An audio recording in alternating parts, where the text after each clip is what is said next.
Das Mädchen wurde vor dem errechneten Termin geboren, in der 34. Woche. Weder Größe noch Gewicht des Babys waren kritisch, 45 cm, 2200 Gramm, aber von Geburt an war ihre Haut gelblich.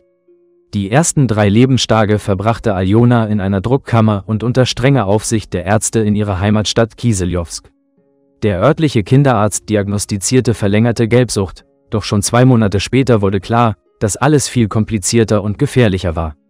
Bei einer erneuten Untersuchung zeigten die Tests hohe Bilirubinwerte und der Ultraschall ergab eine vergrößerte Leber.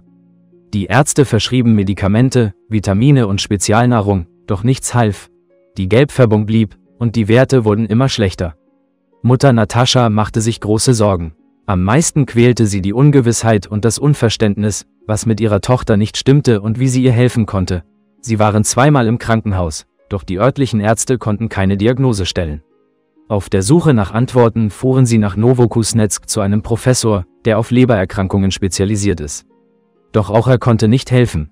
Dem Kind ging es immer schlechter, das Bilirubin stieg, der Bauch wurde größer und die Haut färbte sich gelber. Die Mutter erzählt: Es war sehr schmerzhaft, mein Kind so zu sehen, mein Herz brach. Aber ich tat alles, um Aljonas Leiden zu lindern. Zusammen suchten sie alle Ärzte auf, fuhren in verschiedene Krankenhäuser, probierten viele Medikamente aus, legten Infusionen. Doch es gab keine Besserung. Die Ärzte rieten ihnen, nach Moskau zu fahren. So kamen die Ionitzius in das Schumakow-Zentrum, wo die Ärzte nach Untersuchungen und Tests bei Aljona die Diagnose Leberzirrhose stellten. Diese Worte erschreckten die Familie sehr, aber wenigstens war nun klar, was zu tun war. Eine Lebertransplantation war nötig und ein passender lebender Spender wurde gesucht. Aljonas Großmutter wollte ihr Organ spenden. Ihre Blutgruppen stimmten überein, doch die Ärzte verboten es. Ihr Alter machte es zu riskant. Auch die Mutter wurde untersucht. Die Blutgruppen waren unterschiedlich, aber eine Operation war möglich, nur musste sie vorher Gewicht verlieren. Die beste Spenderin für Aljona wäre die Nichte des Mannes gewesen. Sie passte perfekt, doch im letzten Moment bekam sie Angst und lehnte die Operation ab. Ich bin der Verwandten nicht böse, es war ihre Entscheidung. Natürlich war das damals ein schrecklicher Schlag, ich wollte einfach nicht mehr leben. Es war unerträglich zu sehen, wie mein Kind vor meinen Augen dahinschwand, diesen Schmerz zu spüren.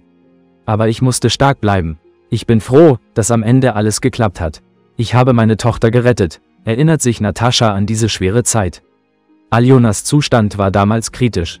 Das Mädchen aß und trank nicht, es hatte nicht einmal die Kraft, die Augen zu öffnen. Das Bilirubin war erschreckend hoch und ihre Haut hatte eine orange Farbe. Nur ihr winziges Herz schlug noch und hielt das kleine Leben am Laufen. Die Mutter gesteht: Als ich auf dem Operationstisch lag, dachte ich nicht an mich oder meine Gesundheit. Ich bat und betete nur um eines, dass mein Mädchen überlebt. Der 15. Januar 2013, dieses Datum werden die Ionitzius nie vergessen, der Tag der Operation. Die Transplantation verlief erfolgreich. Aljona ging es gut, ihre Werte normalisierten sich. Die Mutter hielt sich strikt an alle Anweisungen der Ärzte und die Großmutter flog ein, um nach der Operation Natascha und ihre Enkelin zu pflegen.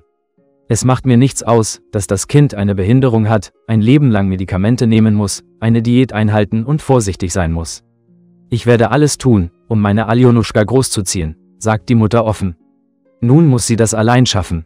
Aljonas Vater verschwand, während sie im Krankenhaus waren. Er rief nicht an, schrieb nicht und erkundigte sich nicht nach dem Zustand seiner Tochter. Wahrscheinlich hatte er Angst vor den Schwierigkeiten und der Verantwortung. Es tut sehr weh zu wissen, dass uns ein nahestehender Mensch so verraten hat. Aber trotzdem bin ich sehr glücklich, denn beide Töchter sind bei mir. Ich liebe sie und kann mir ein Leben ohne sie nicht vorstellen. Ich glaube, dass alles gut wird, teilt Natascha mit. Den Ionitzius geht es tatsächlich gut. Mittlerweile bereitet sich Aljona auf die Schule vor, nimmt ihre Medikamente und fährt 2-mal im Jahr zur Untersuchung nach Moskau. Liebe Freunde, wenn euch das Video gefallen hat, setzt ein Like und abonniert den Kanal.